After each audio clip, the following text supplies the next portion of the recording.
Welcome back, everybody. Welcome back to the Canyon. Welcome back to... Okay, it's something about reach, exceeding grasp.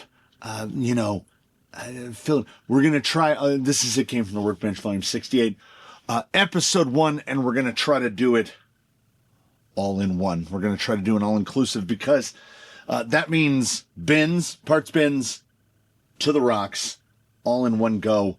That's the goal, because the lovely gentleman over from Kit Crawlers sent in this cage right here, which he has designed, and I believe he had mentioned that this is one of the sort of pre-production versions of it. And I mean, let's call it what it is. It looks pretty good, and Kelly green is kind of the unofficial Canyon color.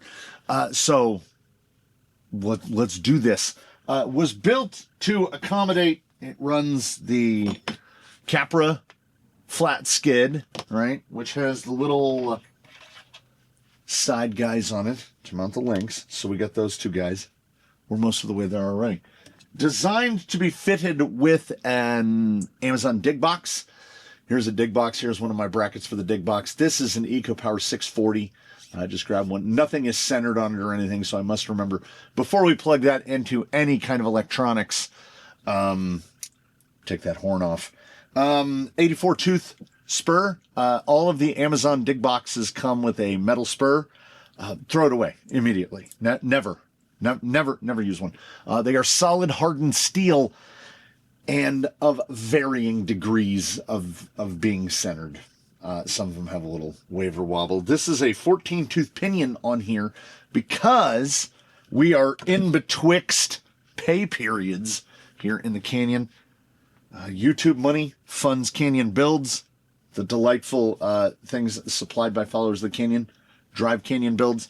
I believe, because of the axles that we will be fitting, which are Mias Capra width straights, I believe a 1200 or something in the 1200 to 1400 range is probably better. And I also believe an Outrunner is probably going to be the forever power plant for this. I am fresh out of speed controls. I've got a couple I've got a 1470 down there, but we can't fit it. So this is an 1800 SE. So we've thrown a 14-tooth pinion on there, which gives, if my math is correct, and there's not a lot of math to figure out, around 58-1 final on the 1800. That should actually be about fine. Why I don't think that this is ultimately a fusion guy is when we mount the motor and gearbox will mount right there. You'll note this is a Capra style skid where the links touch each other in the middle. That link, passenger side lower, is going to hit the motor. It is going to limit articulation on that side. I am 99% sure of it, because what I have done is, tie rod. That one's easy to figure out. Front uppers. Scoot this guy. Front lowers here. Rear uppers and rear lowers. Okay. And I guessed. I got the jig out and I put the axles in it at, the number. Put the axles in it, measured them up, built the front end first. The pinion angle is probably going to be questionable. It's tricky as Capra style layouts. This is a Capra style axle that is a Capra skid. There's a lot of triangulation. Like the rear uppers go like that and the rear lowers go like that. So it's double triangulated. The front uppers are just straight, but the front lowers are super triangulated out. So when you're trying to measure it just by holding a ruler up to it, the variance can be like 10 millimeters. So all I did when slapping these links together was try to make sure that they were approximately Like these two are approximately the same length, like within a millimeter of each other. So we're not, if this guy wants to drive in a slow arc, we're going to have an idea why, which is this is what happens when you try to go all in one. The front lowers are 121 eye to eye. Let's see, are we close? This one is a hair longer. So we'll do ooh. E. T. Ooh. Gotta go to the tools already. Yeah, that one's all the way bottomed out. So I probably should have just lengthened the other one. You always have. There's always that choice to make. They are now the exact same length. Will we get a focus on the zero? There we are. At 121 and a half. Eye to eye front lowers. Rear lowers are a good bit longer. You'll notice there are no shocks on the bench. And that is because I don't know what we're going to need. So this is 151 and a half. So 30 millimeters of differential is pretty okay. I'm pretty on board. And they are the exact same length at 151 and a half, I would call it. 30 millimeters of differential. Rear uppers, due to the peculiarities of the Capra skid, meaning you're not getting that like 80% ratio or anything like that. These are the same length at 127 and a half. 127 and a half. And then the front uppers are quite short, probably the shortest links on here. Having not assembled a drag link yet, looks like we're about 90. So these are quite short. And these two might be, no, they're about the same. 91 millimeters at eye. These are all numbers of import to no one, sort of to a degree for my own edification. The servo on the day will be a glow-backed half height, because if you have the opportunity to run BTA, then why not run BTA? And I bought this, it's got to be coming up on 3 months ago now. Set it off to the side on one of the little wings of the bench. Promptly forgot that it existed. We might not have to run an extension. Might. But the servo is going to point forward. Fasteners have been dumped in a container. You know what? Let me tell you something. Let me get...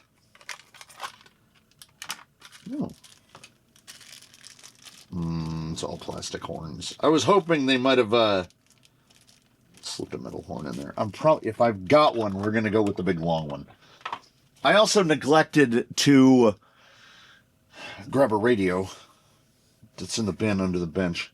I'm going to grab let me get this servo stuck on here. And, I'll put some on the mic on in the background for me.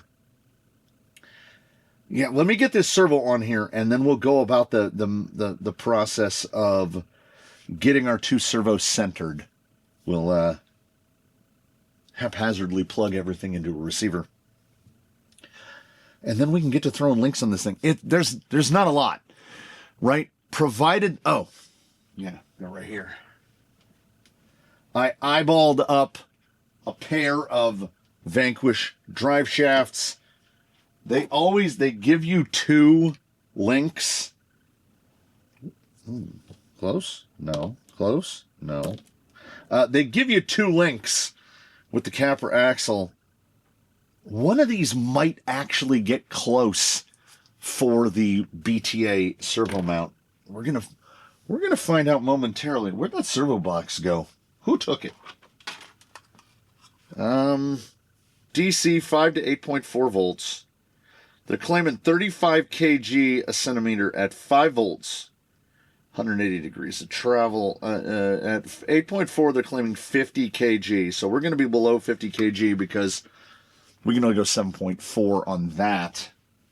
Absolutely fine. It should be... Oh, you'll also notice, did I mention? No shocks laying here on the bench because I've not even mocked it up with the axles under the cage to see what length shocks we need. I've got shocks of wide and varying levels of quality, all the way from some ultra short 85 Dravtex, all the way up to, I've probably got 110s and 120s in the drawers. So shocks we can do. If we're anywhere between 85 and 120, we've got a shock for that. Sadly, I only have 2 Traxxas GTS and 2 Element Factory teams, both brought to you courtesy of 6x6s that, take half a set of shocks. Let's get the steering situated because it's fiddly and I don't like it. Nobody likes it. And then we'll get the gearbox bolted down. We'll get the thing calibrated. I'll do all that with you, but let me get this put together because, to be completely honest, I forgot to do that part. Not too bad. A little digging in the bins. Drag link is 80 millimeters eye to eye. We go with turnbuckle with I think these are Usukani. Hey, there's our Better Aziz. It's probably going to be handy to power this thing up. On ball studs, that's the way I prefer it. These have every bit as much steering throw as their AR-44 width. So my worry is, of course, even at the width we're looking at now, if we get the axles out about here, are we going to be stuffing tires into the cage? Oh, we're going to find out, aren't we? We're absolutely going to find out. Just reset this radio. Doesn't even have a foam to hold the batteries in place. Got an unpaired receiver, fresh out of the bag, R6F, so I can't accidentally activate a gyro. That is 2. We'll put dig in. I usually go 4. But I remembered. Did he remember? He did. Take that screw out, disconnect the horn. Wouldn't it be fun if that was like 180 degrees off? Just plug that thing in there, energized it, and it just tried to go full clip. How would I know that it does that? I mean, I don't know. I've certainly never done that. I would never do that. Now I'm superstitious about things. Whenever I pair a fresh receiver IDC'd on, of course, it is this 1.5 millimeter wrench that gets the call. Give it a little, remember, oh, we don't have to worry about turning on a gyro. Did not even get into pairing there. I heard that thing turn.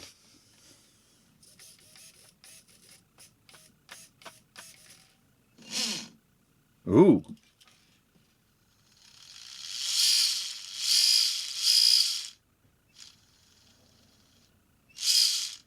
That 14 tooth has got some shark on it. We might have to just preemptively swap that out. Channel 4 we would want on switch D. Channel 5 to null. That 640 feels like it, or sounds at least.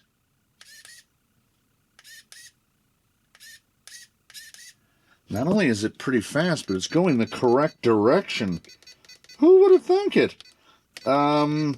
My usual method, excuse the beeping, is I like to set both directions on the dig to 30-ish%, around 30%. And then what I like to do,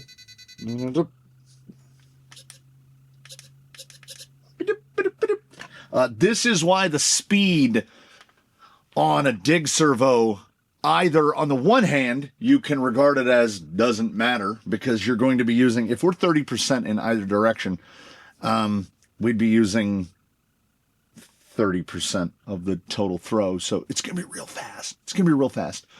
Or you can put a really fast servo on there and then you're going real fast. So what I like to do is make sure we're engaged in forward drive. And then I like to just mount the horn up just like that. So what I want is, I want this to be able to wiggle. I don't want that. You never want that fully locked, even when you're at full throw. Then we're going to put the screw in to hold it down. Then we are going to find suitable M2s. I think it's this length. I think it's some 2x6s to put the lockers on, because even though it's a dig servo and it's not producing a ton of torque, you can indeed wreck a servo horn, particularly while setting up endpoints. Because steering endpoints are a lot easier to set up than dig endpoints. Because dig is just, you're going from one position all the way to another position. Is it thrown the right way? Yes. Yes. It was instantaneous. So even if we had been wrong, it would have been under force for for that long. So that's 640.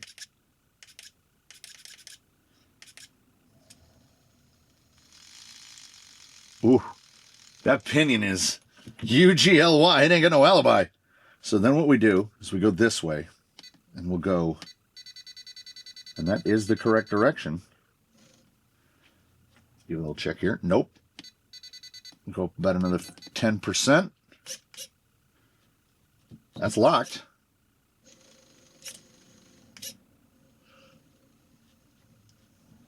It's too rigid.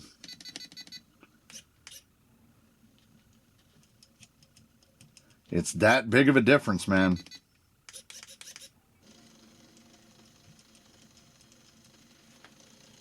I got it. I got to change that pinion. That's wild, right? This is an aluminum pinion. Looks like a Robinson. I'm judging by the stamping of the 14 at the end, but you can definitely see. Look at that shark. Like all those turn like that. So what do? That is circular file time. The one on here is brass. Brass is here for a good time, not for a long time, but I mean, there's a little bit of a difference.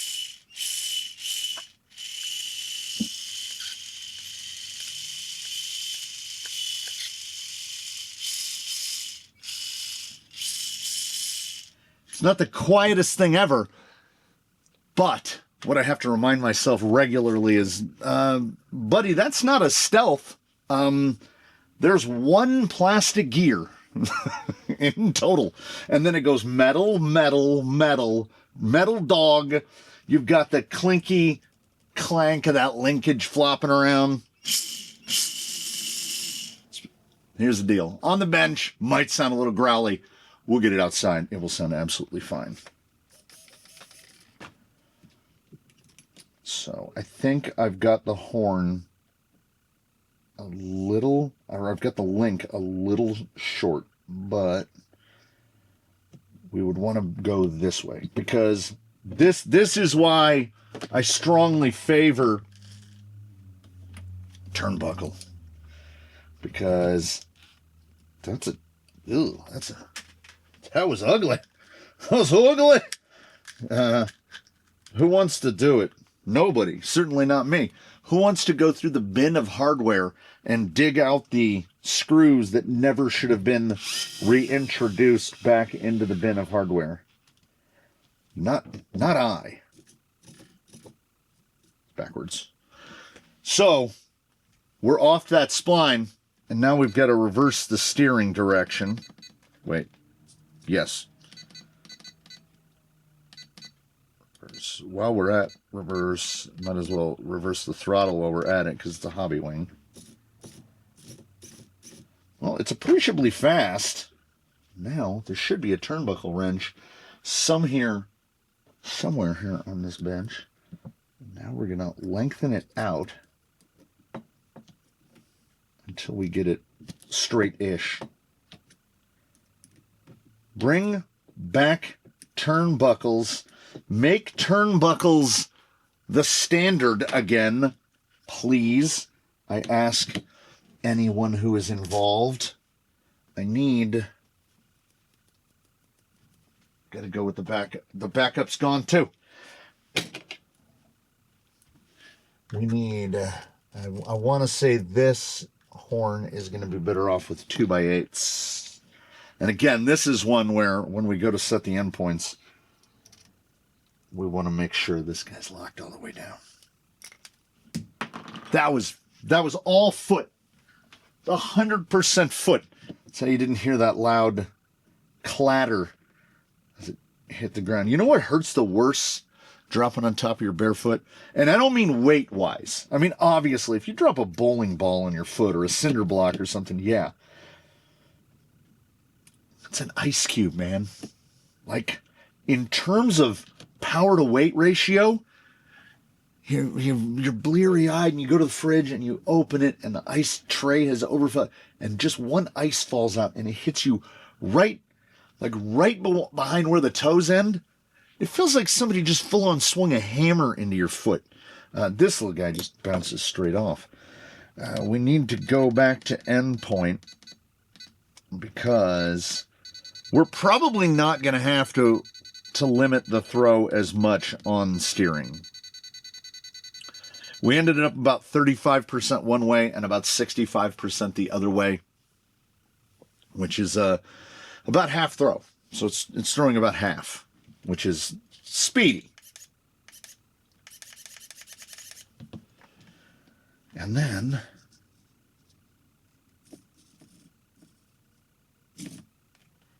yeah.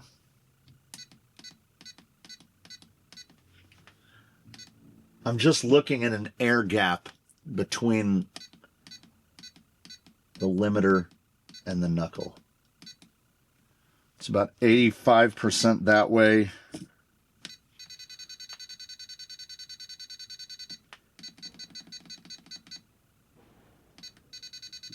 And because the horn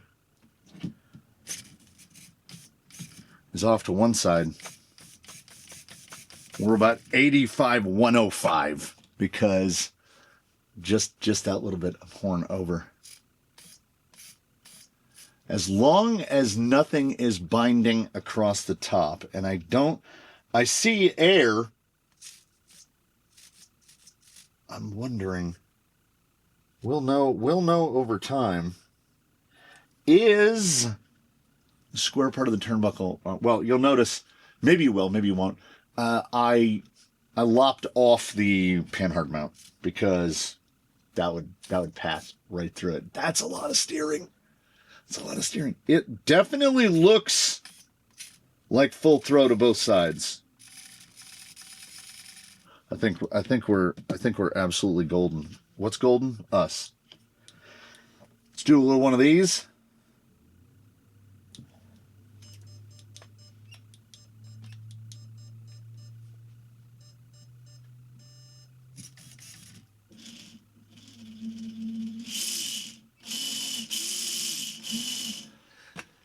It's not the best sounding spurt pinion mesh I've ever heard, but it is wide out in the open. Once we start putting it into its temporary home, I'm almost, as I said, I am nearly positive that we're going to end up changing most of it. Luckily for us in this instance, this is not often the case, but in this instance, the shock and the they're not just double sheared against each other, which is nice because that means we can mount up all the links and then mock it up under the rig. And then that doesn't look like a 16 because it's not. It's a 14. That's something that I never anticipated I would be able to do. I mean, it's 2 millimeters, and you pick up a screw and you go, I don't think that's right. I don't think that's right.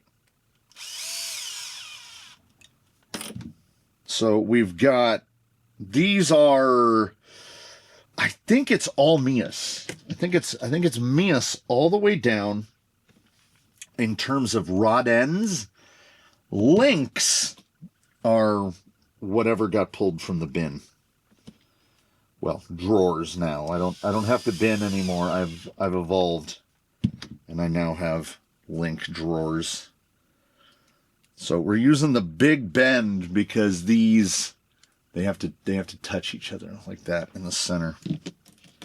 And then we've got a pretty big spread on the uppers because, is that right? No. I need a 30. Oh, maybe in here. Because the links need to mount to the outsides of these vertical plates. You'll see why when we slap down the gearbox momentarily. I'm just going to leave it energized. We're going to leave everything powered up just for the fun of it. If you've never installed like an overhead light fixture or a ceiling fan or something with the electricity on, I'm going to go and say that you haven't lived. If you're not constantly dancing with the possibility of a little tickle, and then no, this probably doesn't apply to Europeans. This is Americentric because you guys have like 240 over there and it'll blow you out the front door into the street. But we got 110, or as me and my buddies who work on things with our hands would call it, a little tickle. It hits you. You just get a little tickle. It gives you a little woo. You're working on an old house, and they've got metal conduit boxes, and somewhere you got power to earth, man. And the back of your hand just rubs it. Gives you a little Red Bull. Red Bull might give you wings, but 110 volts, 15 amps, household circuit. Like, it won't blow you off a ladder, but it'll give you a little or you reach up and you grab in the bridge between your fingers and you go whack. Kind of, it reminds you you're alive. It doesn't feel great, but it does indeed do a great job of reminding you that you're alive. So we'll just leave this energized, and in order to do that, we have to swap out this bit for a ball end because we can't reach it because the knuckle weights are in the way. I have no complaints about the knuckle weights that are included with the axle. It's bonus time is what it is. They didn't have to. They just did. So I applaud that. I note that the uppers looks a whole lot like 10 millimeter spacing. So we're going to have to dig, whatever shock we go with, we're going to have to dig into the bins and find, oh, that's the right length, and find the specific rod ends, ball ends for Vanquish spacing, the 10 millimeter spacing. I get it on the one hand. I understand.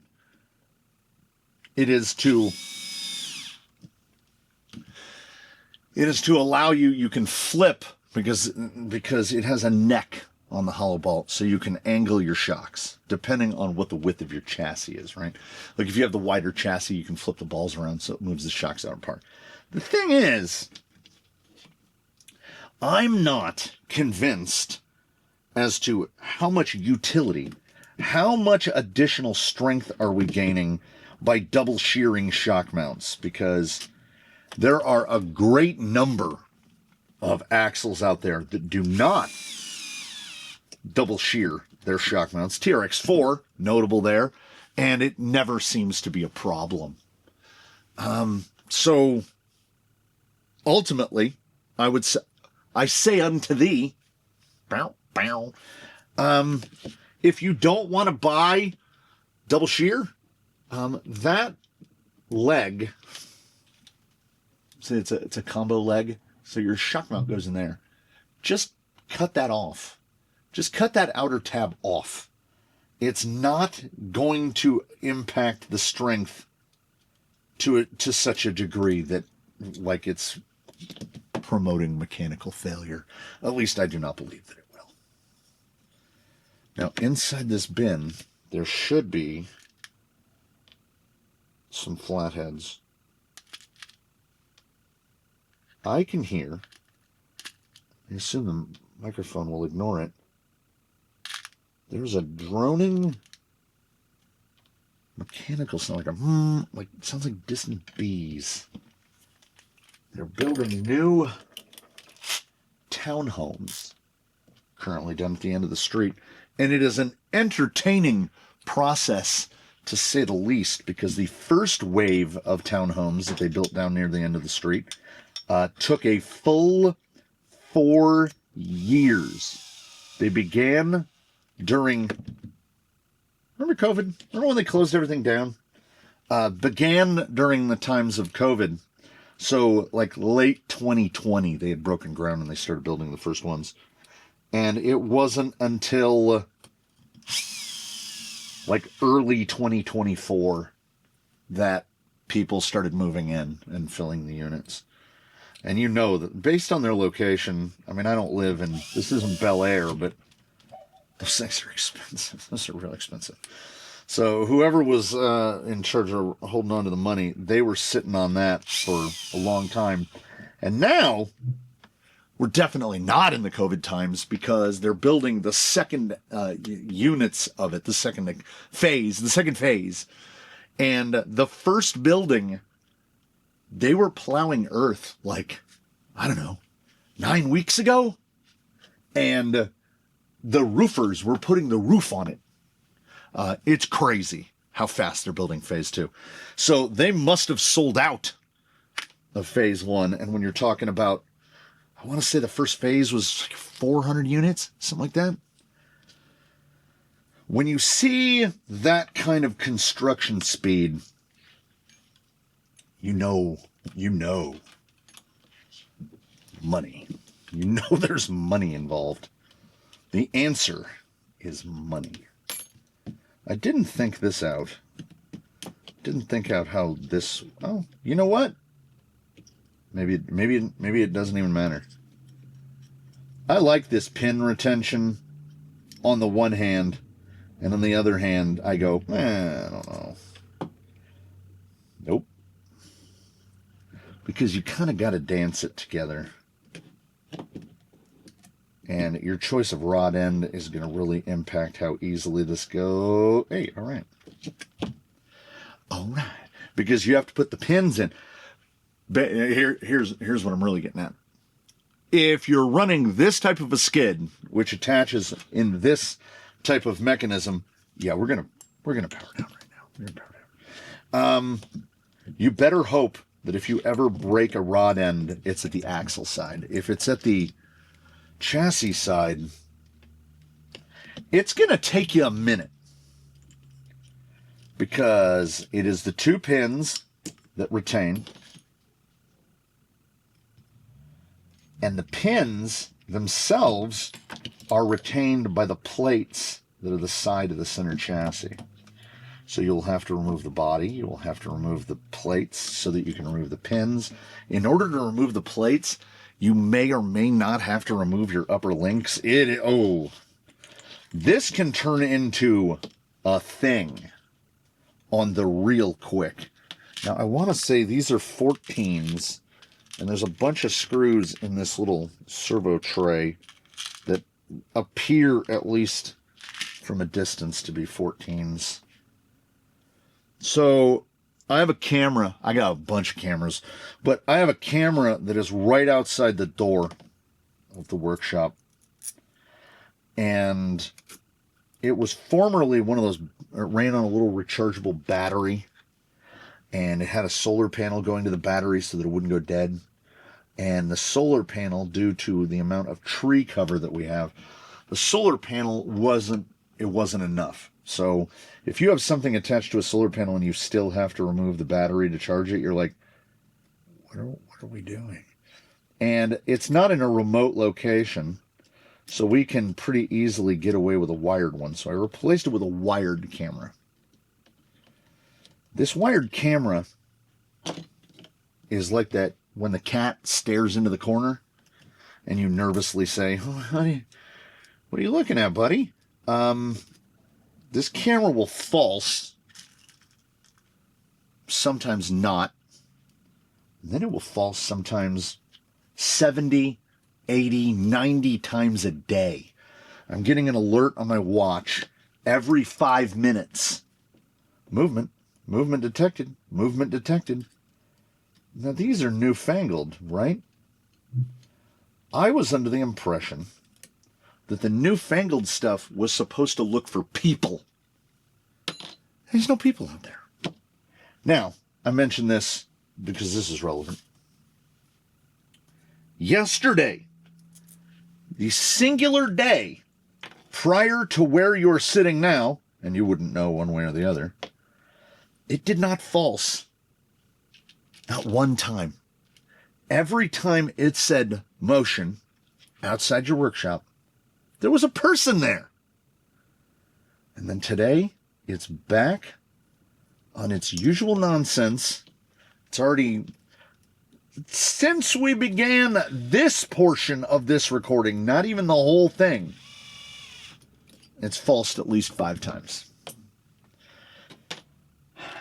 Doesn't matter if it's cloudy out, doesn't matter if it's clear out, doesn't matter if it's windy, light, dark. Now, it doesn't do it at night.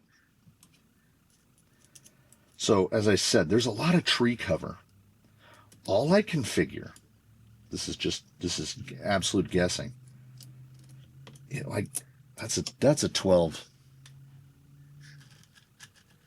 Maybe the wind is rustling the trees, and it's somehow forming some sort of matrix that the camera goes, oh, that's obviously a person.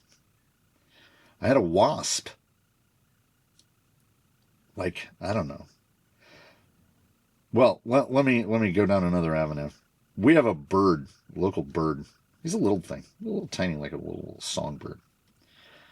And he goes after the mirrors on cars in such a way that, to put it delicately, he either really does not like what he sees in that mirror, or he really does like what he sees in that mirror. And with birds, it's tough to tell. It's tough to tell. He does it to every car in the locality. Like, you'll find little marks on and around your side view mirrors in your car from where this bird is just going at it. I think that's an accurate description. A wasp was doing that to one of my cameras, and when it popped up on my phone, it was like movement, and there was like a blur.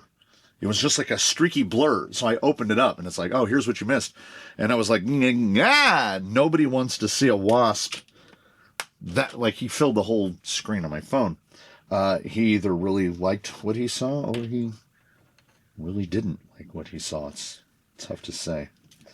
We're going to go ahead and unplug everything, because we're going to have to route. But before we try to route, what I'm going to do is, I don't know how difficult. How's my pinion angle?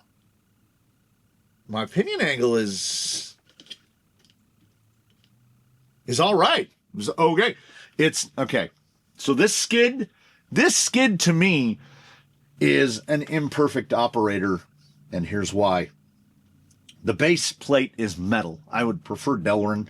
Aluminum is fine. It's as long as it's flat, it's not going to hang up too much. But it uses, maybe you can see them. There's two little nubs on the sides of the skid that align with holes in this. And then there's a whole bunch of other holes. Can we see this from the side? There's a whole bunch of holes down there. None of those holes go to anything. The only holes that are useful are the holes that the alignment pins go into. Also, just for fun, the hole that the pin goes through lines up. So if your chassis isn't solid across like this one is, if it weren't solid, the pin could fall out.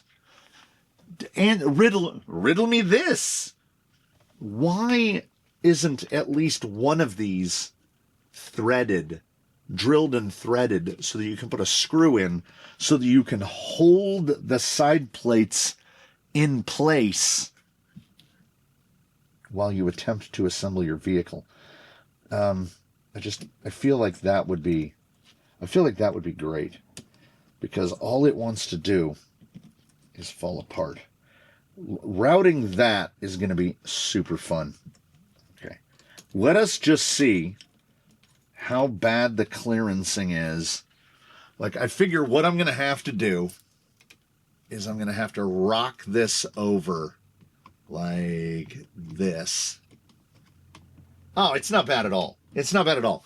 But it is going to take all four of my hands, Goro style, because the side plates will just continually keep falling off. Why I'm mentioning this is I might end up having to go to the tools, and I might have to drill and tap and counter. Oh, I don't want to take that apart. I have to sit here. I have to sit and I look at it. I'm going to sit here and look at this, and I'm going to figure out, how do we get that onto, and then think about this. Every time you go to take it apart, all just falls apart again. There might be yelling. So, transition. All right, here's your disclosures. And the disclosures come with all of the usual asterisks. Because when you just slapdash something together, when you arbitrarily choose a wheelbase, which I still don't even know what it is.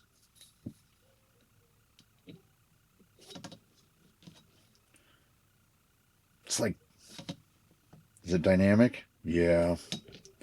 At full droop, it's like 318. It probably needs to be longer. It probably needs a high clearance link here turned on its side, as those are basically touching each other. You'll notice it's metal drive shafts on there. There's enough drive shaft length change during droop and compression that the drive shafts fall apart. These are hundreds. Hundreds seem pretty close. I ordinarily like to set things up links level. At this wheelbase, links level is impossible. I think I could push the front axle out 15 millimeters or so, and would probably push the rear axle back 25 millimeters or so. Add about 40 millimeters to the wheelbase. Get it to around that 350, I think. Now, I don't think that we have stumbled into the realm of catastrophe. I will say this. Portions of the assembly here were something akin to mounting a transmission to a V8 inside of a non-handicap bathroom stall. You have to remove panels just to get to any screw. It is not intensely pleasurable to work on, because here is my hand. It is incredibly cramped. Also, relative to these axles, to the Mias Capras, we got a little pigeon toe there. We've got a lot of pigeon toe here, a lot. And I could have gone about 2 millimeters smaller on the spacer. This is with the larger part. You'll see how they're those like necked. Yeah, there you go. Like necked. So that's as wide as we can get the shocks out. The shocks kind of want to be mounted on the outside, but I don't think that would explicitly be a good idea. Yeah, right? I wonder. Just gonna we're gonna whittle a little. The beauty of a nylon. Just a little whittle.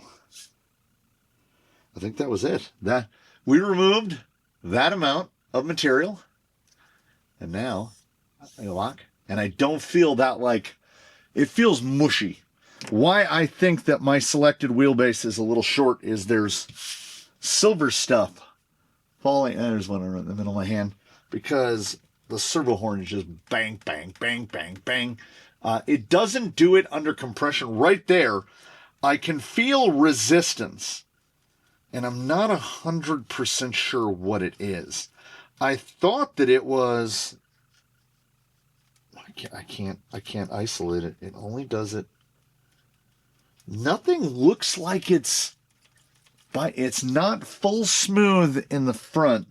The back is fine. These are the stock springs, which are horrifically oversprung, most likely. My brain,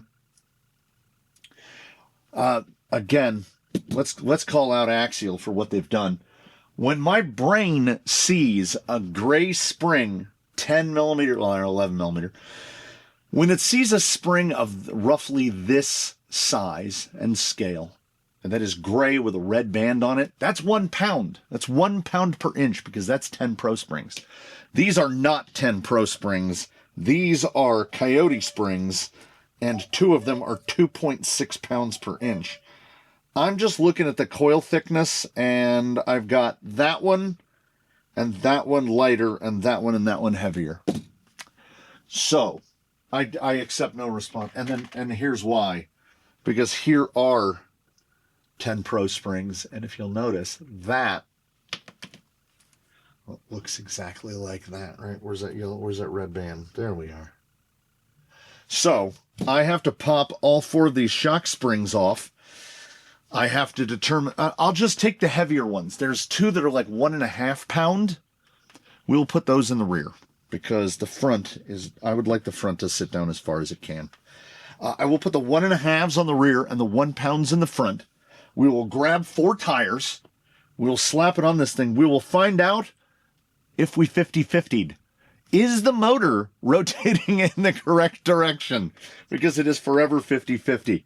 Once you get everything shoehorned in there, it's not bad. And I like how little it is. I like that it's a little like 320-ish millimeter wheelbase because it's going to look hilarious with the, I hope to run 525s on it.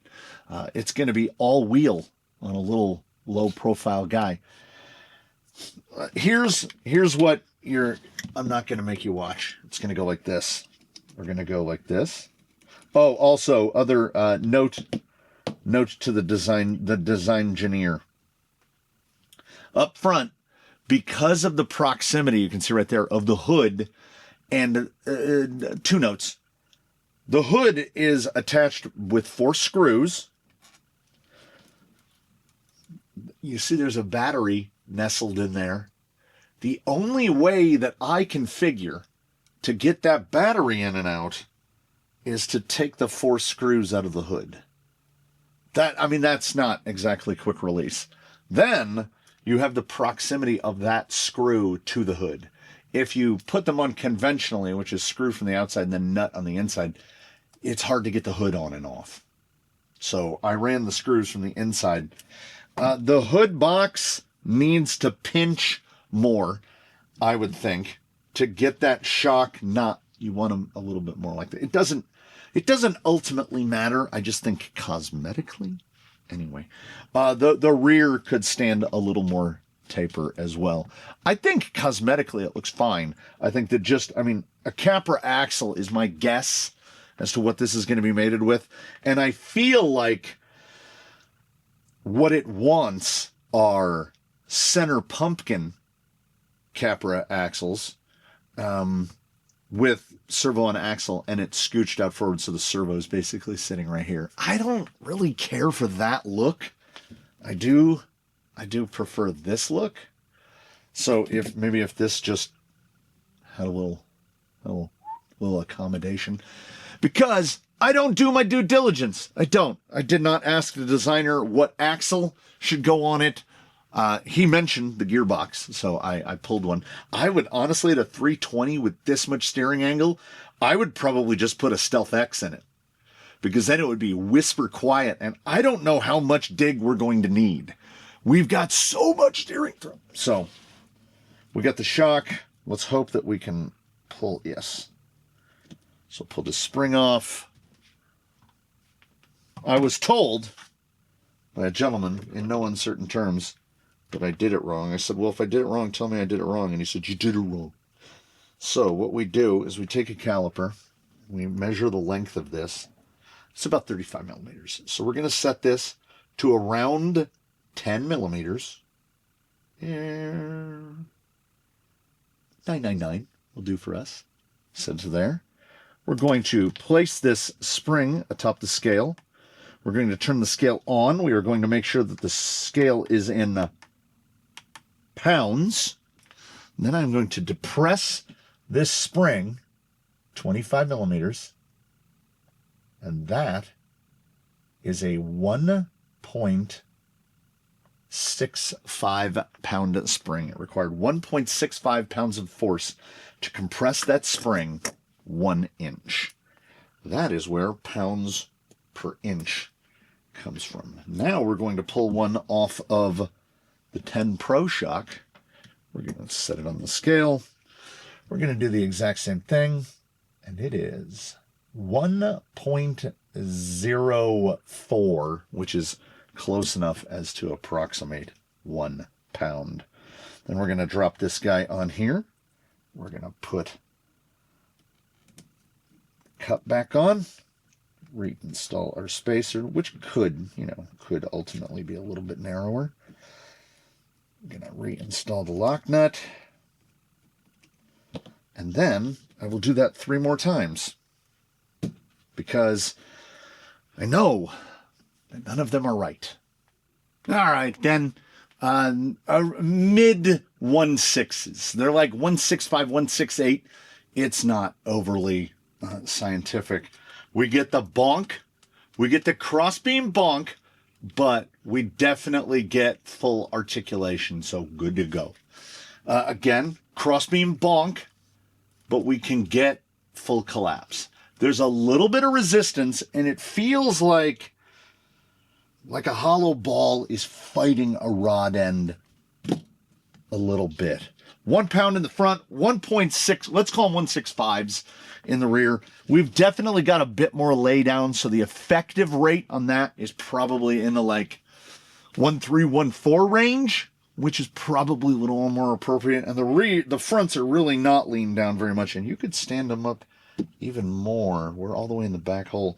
I personally think that the placement of the tab is for a wheelbase that's much further out. I could honestly see go from here all the way to here, just go all the way down, give us 8 holes, so that you have a much bigger selection of wheelbases depending on what axle you go with.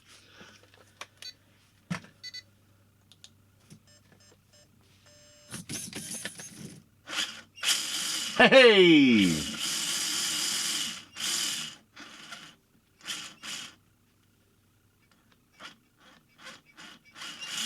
I don't know if I've ever experienced a squeaky RC4 trigger before.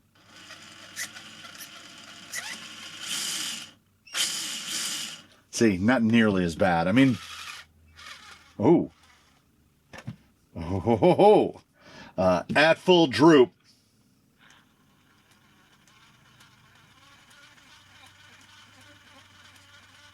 You can see it right there. Camming away. Now.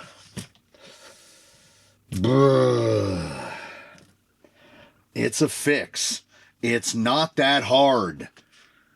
That is a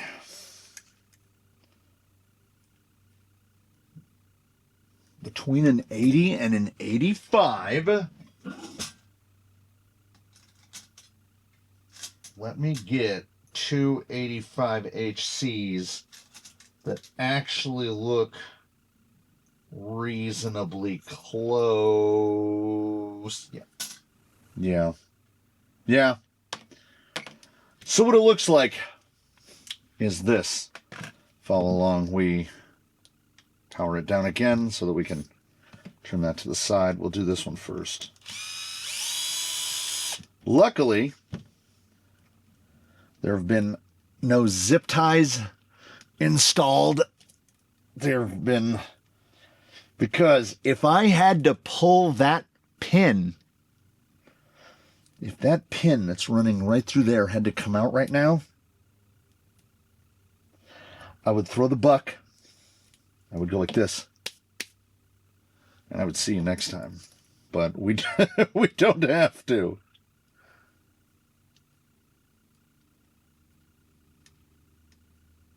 Okay, there we go.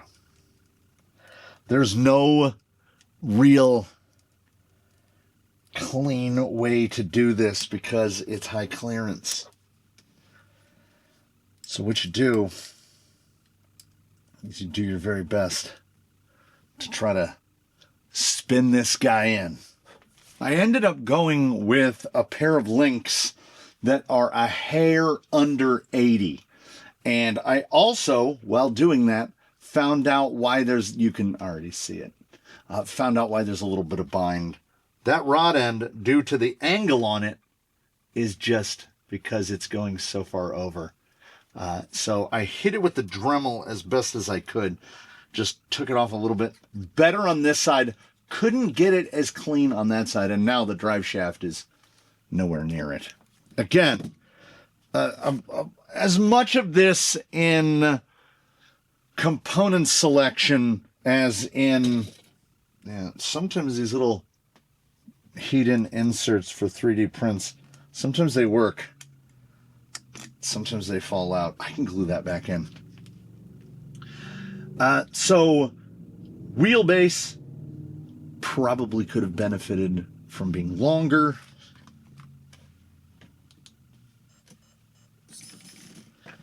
There's just silver stuff flaking off everywhere. And I don't think, I don't think that I meaningfully changed the pinion angle. So I made the rears a little, the lowers a little, it's okay. We get some drop below, but at no point does the drive shaft come below the servo. So, except in some rare instances, BTA servos, I would say 10 Pro Portal is one of the only instances where it's not going to get all marred up from driving it. Look at this thing. Look at this thing. We've built us a square. I am indeed running the tusks in the rear backwards. That is intentional because can work better with dig. So there we go. Let me get you let me, look at this spidery boy. Let me get you some numbers. At ride height, which is links, approaching level. And those spring rates look pretty okay. Are we bottomed in the rear? No, not at all. Sits nice and level. 1 pound in the front, 165 in the rear. We are 300 and... honestly, right there at ride height, I would say it's like 314. So call it a 12.3. Little 12.3 boy on 5 1/4. Track. What are we dealing with? Front track. 280. These are Injora turbine deeps, so we could go narrower. I have no desire to do so. 313 wheelbase, 314 with 280 wide rear. 280. It's the same hubs. It's the same everything all the way around. 280 wide is wide. And we're getting that portal amount of clearance, but on a straight axle. Got just that static bag on there. Real nice. What are we working with? We're a bit on the short travel side. 4 3/4, about 120 millimeters in the rear. A little bit more in the front. I'd say right about 5 inch, just under 130 millimeters. Do we have balance? Yep. And yep. Okay. Nothing's binging, nothing's banging, nothing's bonging. It's wild looking. Clearance at the skid. 75 millimeters dead. 75 millimeters. To the top of the roof, 175. We're working with a lot of basically even numbers here. I am amazed at how level this is sitting. Clearance at the pumpkin. 45. 45 on the rear. 44. 44, 43 and a half. We're getting a little more bag. There's a little more weight out front. I don't know. I am, as always, cautiously optimistic. There was a pile of stuff on the bench. Also, please do take into consideration. You'll notice those are, the front and the rear wheels are rotating at the exact same speed. It's 830s. It's the stock 830s in both axles. There is no underdrive, no overdrive. This is 50-50 split. And if I had more, I don't know, energy, I guess. Let's just chalk it up to energy. I would like to start virtually every build at or around no torque split, just 50-50. Because then we can really see more what kind of geometry we're working with, you know? So 0-0, we can go to 20% really easy. 827 in the front, 833 in the back. Could just go to an 824 in the front. If we've got sufficient gearing reduction at 1484 that this thing isn't an absolute rocket ship, we can just throw an 824 in the front, take the 20%, bish, bosh, bang, done. My intention was to put in, it doesn't strike. It doesn't strike. Oh, is it close? Woo-hoo-hoo-hoo. It's those memes. How close am I to going over the edge? That's how close that link is to hitting that motor. But it doesn't. I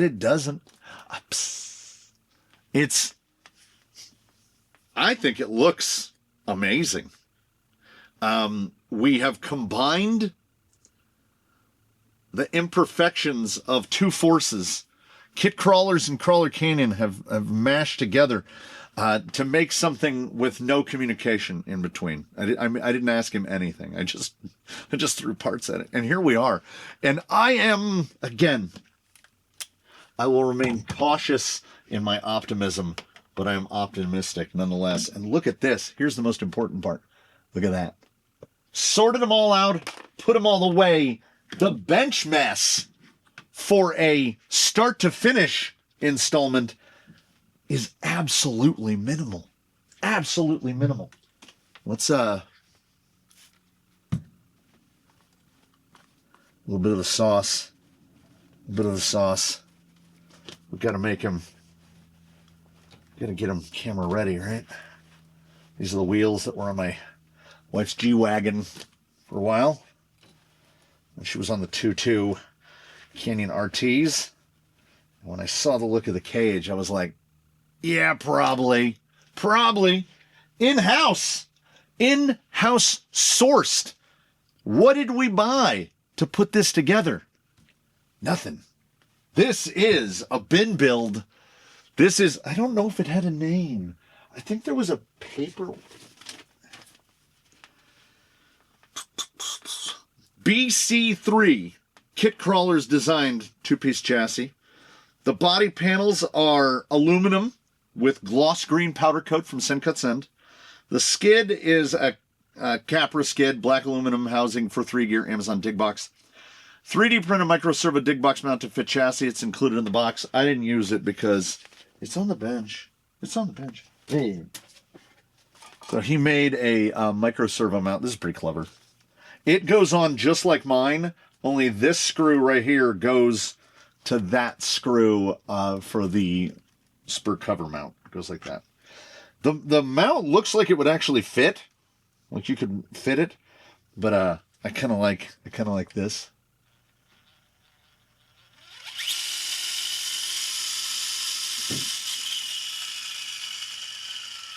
It's all right. It is all right. I am hopeful.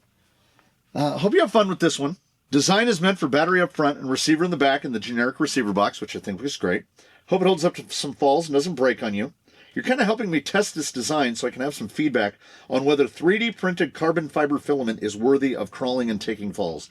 It is flash forged PETG CF with 100% infill. If not, I will probably try to get these 3D printed in aluminum with an SLM process. Quite a bit more expensive to develop, but it could be an option if the PETG CF doesn't hold up.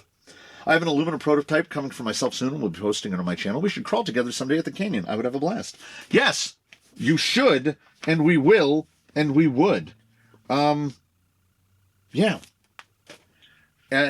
Viewing this as a prototype, I'm 100% on board. I genuinely like the to me it looks like a coffin, an old toe pincher. I like that. Like that looks good. I like those panels. I'm doing it. I'm doing it. He's gonna, you know what, he's doing it. Am I oh no. The cap has a little pin and it's broken off inside the glue bottle. Oh, unfortunate. We'll find out later if gluing that insert in, I don't think it really held. I can still wiggle it a little. I mean, if I glued everything together, it's all going to... Well, I was really pushing on that needle to unclog that glue bottle. That was a mistake. To the rocks, as we say round here. We'll do the usual little, we'll do a little mash about. We've got ourselves a couple of great things. My apologies to denizens of other locales. It is November. It's 75 degrees Fahrenheit, roughly about 24 degrees Celsius, 45% relative humidity. Partly cloudy up in the sky. Feels like April is what it feels like. And with the 1484, that fit roughly 58-1 final, even on a 525, it feels absolutely fine. I could go up or down 2 teeth on the pinion and be fine. Now, going down 2 teeth, a 12 gets me 68-1. Might actually be too slow for the 1800. But absolutely no need to swap to a 1200. Because it's a fusion. So it's FOC, right? If we can do that, you know what we are? We're absolutely fine. That's 13% throttle. I think we're good. Let's do a cruise climb. Let me aim it in. Right. A little push. Okay, this is all BC3. We're just letting her go. Is it going to find that spot? Is it going to find that spot and pull over? Ooh, I gotta point it back.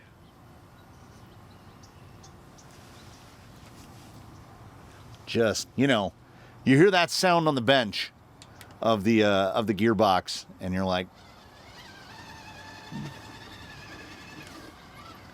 I don't know, maybe I do like the dig.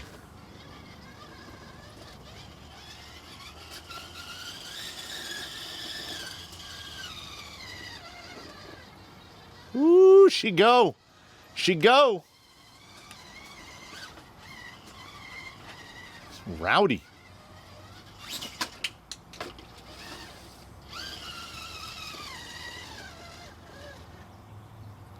We gonna lift? Look at that steer angle, though. Mias, what are you doing?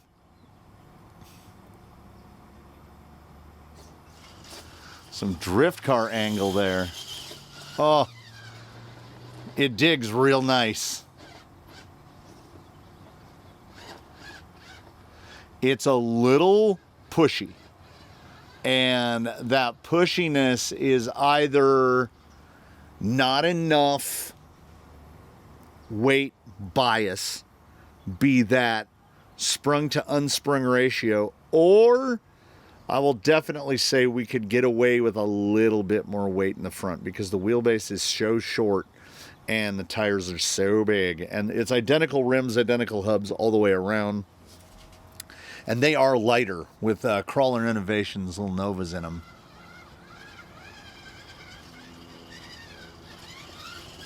They do move quick.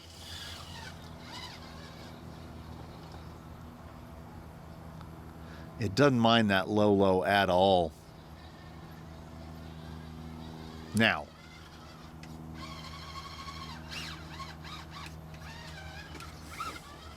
dig end point pretty good. Let's see here.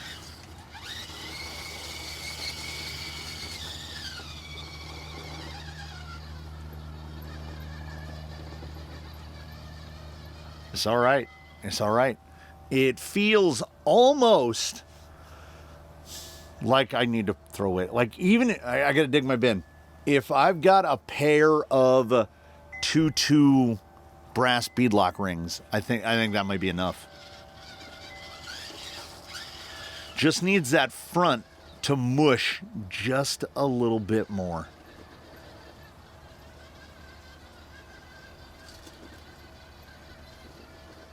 I think that spring split is pretty good. Pound in the front, 1.6 in the back.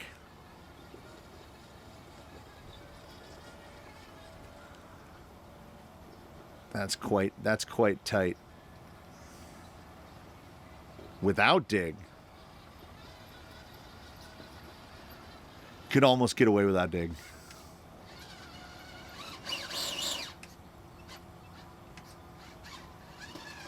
But if you can dig, do. Descent feels very nice.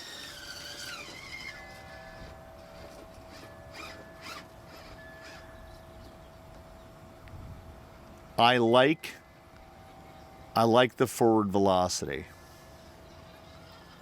So what I'm thinking is,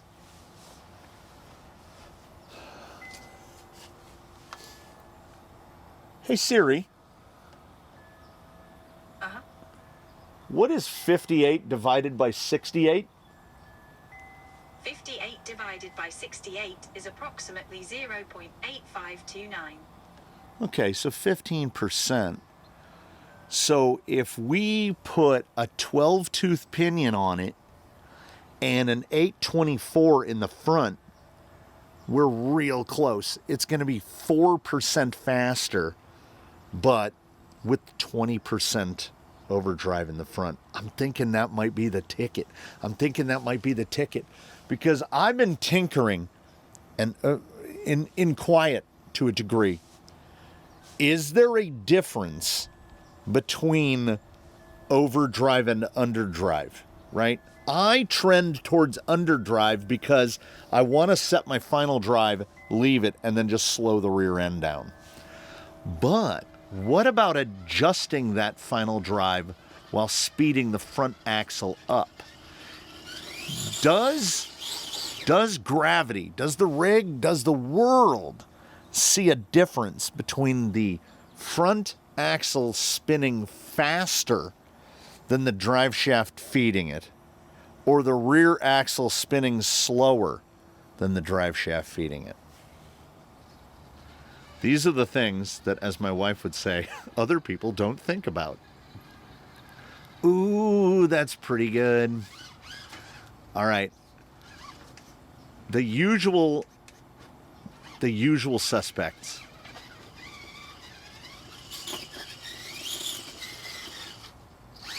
Let's line up. It's a sprightly little thing. Staircase. I mean, this ultimately classifies as Ghost Ride, because Ghost Ride is, you know, it's not just that the body's not painted, it's that we've put no tune on at all. Okay, it does not, it's not lifty. So the Geo is, ooh, okay, all right. If I could make one change right now in this moment, that damn pinion. Brass, if you buy a vehicle and it comes with a brass pinion, just throw it away. Throw it away. I'm terrible at following my own advice. They are terrible. And they're going to be low quality. They're not going to have that double bevel, so they're going to be louder. That's a Kimbrough spur. If I put a fresh Robinson 12 on there, and the 824 gets good mesh when I set it up in the front, this thing is we're going to drop the output volume by half. The dig has not once not engaged nor disengaged.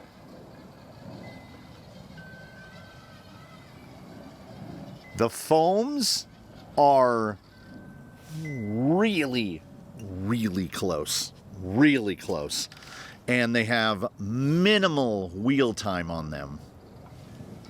Gotta lean out here, and then we're dig. I can't take the dig out.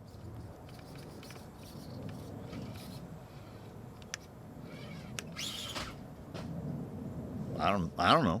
I got up and I went and looked. We wheeled out. I did not flip that over. Get right up there. I want to hook. Do we have enough to pull that rear over?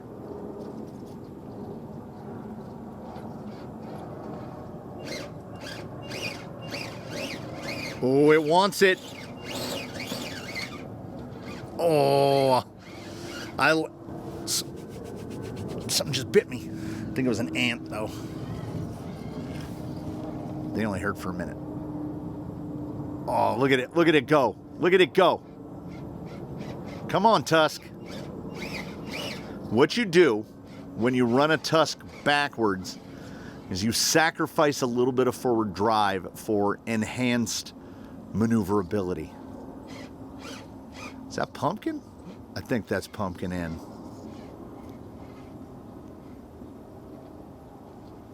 Look at that. Just torquing it. Settle down. Settle down. Really crossed over. Settle.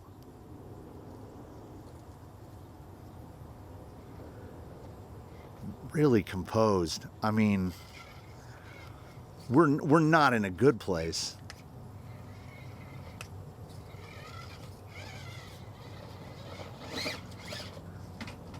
Don't come out here trying to find out what it can do. Come out here to find out what it can't.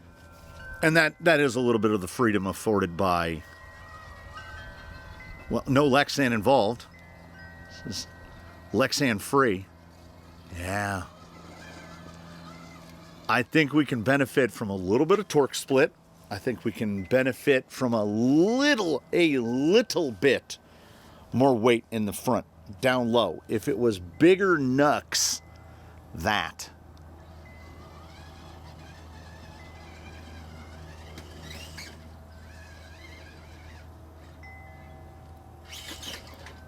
It's pretty catchable, and I think the big width and the big tire is helping there.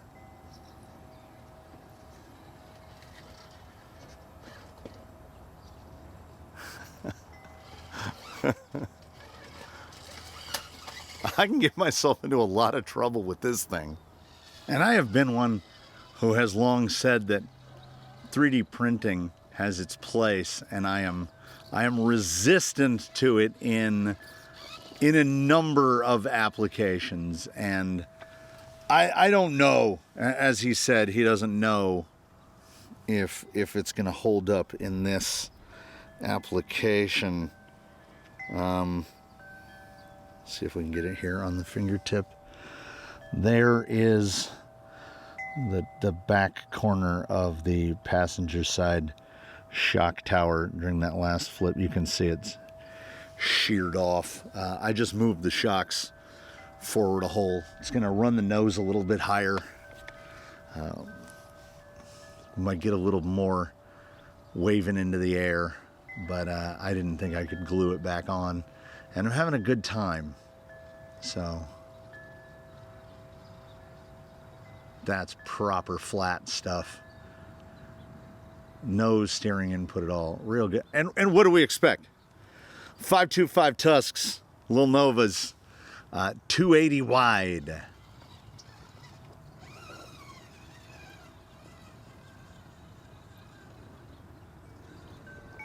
There can definitely be some adjustment made to beef up that tower. It broke kind of right through the threads.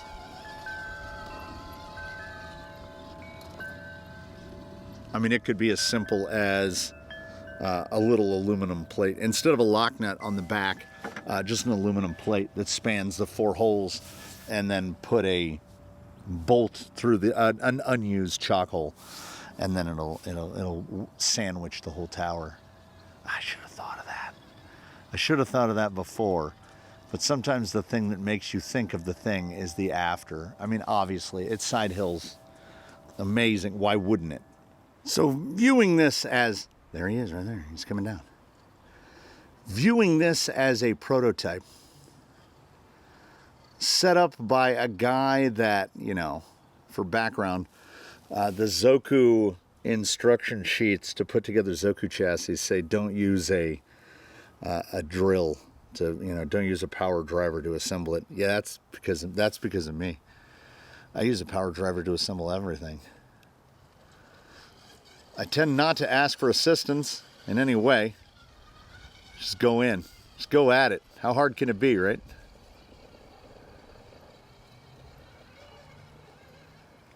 Ooh.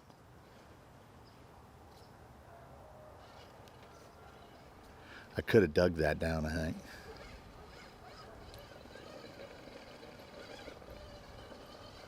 It really does have a very Portal-like behavior.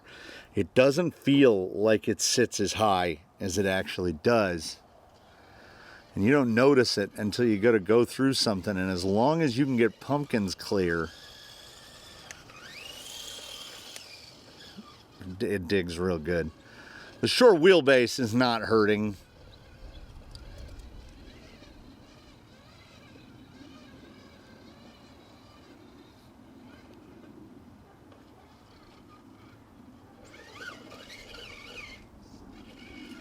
Should have gotten a little baby dig in there.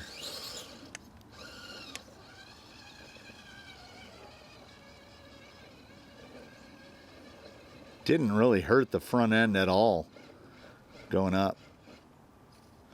The spring rate will be closer to the effective as we're standing the shock up a little bit more.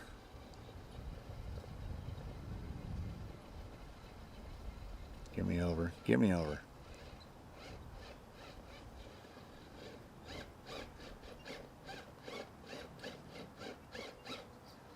Right there. Too far? Is that tie rod? That's tie rod.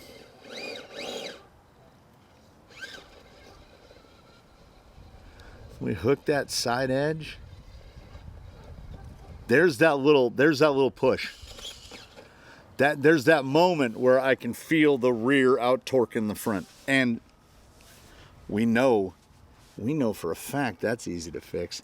I think I'm gonna cut 4 plates and then put some reinforcers on what is effectively the shock towers.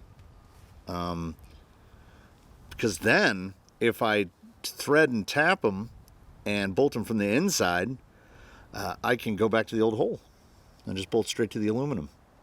Yeah. Do a little side fab action on there. Viewing a prototype that has never, we just made it. We chose a wheelbase arbitrarily. See that rear? See it over pushing?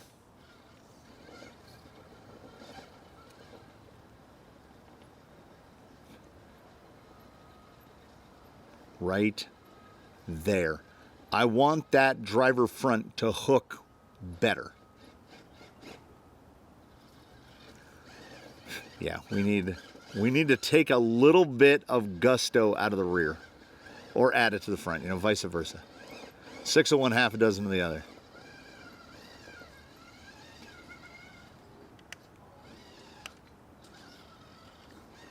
Also, I haven't really noticed any betrayals by the glow-backed, and it's not being fed 8.4. 7.4 volts on a 5 amp BEC. It's doing fine. And little EcoPower 640, which are not, not my ordinary number one choice for this kind of application, is doing all right too.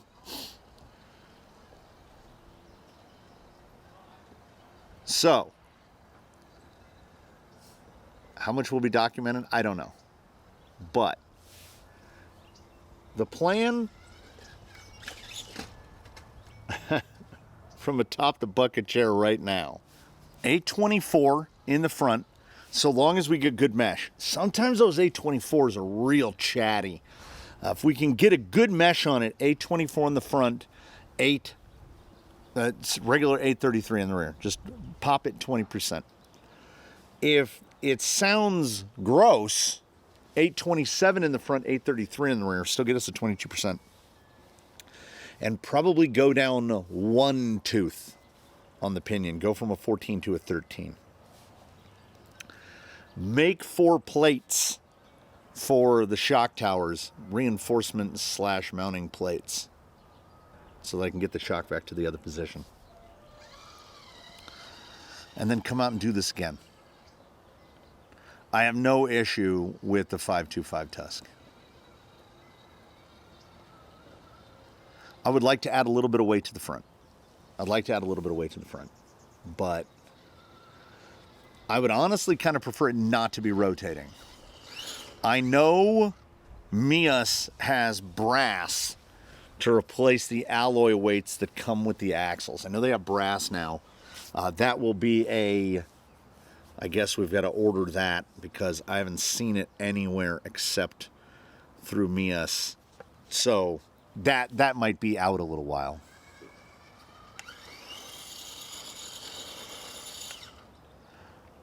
I love the way it looks. I love the way it drove. I feel nothing about having broken that bit off. Everything I've been presented 3D printed, aside from inserts, I've basically managed to break in one manner or another. I break metal. I break plastic. You name a substance, I can break it. I would like to take this opportunity to thank you so much for joining us here in the Canyon. I look forward to seeing you in the next one. Questions, comments, concerns in the comments section below. In between now and when we meet again, please, one and all, do your very best to have a good one, everybody. We'll see you again here from the Canyon. This guy, another guy, some other guy. I think, you know what? We did okay.